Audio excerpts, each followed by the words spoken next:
አብረን እንከታተለው። ይሄ ፍየል ጠባቂ በረሃው ላይ ፍየሎችን ይጠብቃል። ድንገት አንድ ተኩላ ይመጣና አንዱን ፍየል ይዞበት ይሄዳል። እረኛውም ሩጦ ይሄድና ከተኩላው አፍ ፍየሏን ይመነጭቃትና ይዞራል።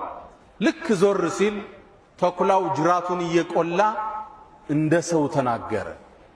አተንተዚዑ ሪዝቀን ሳካሁ ላሁ ኢለይ አለ። አላህ ወደኔ ያመጣውን ሲሳይ ካፌ ተመነጭቀዋለህ እንዲህ አለ። ገጠሬው ተገረመ፣ እረኛው ደነገጠ።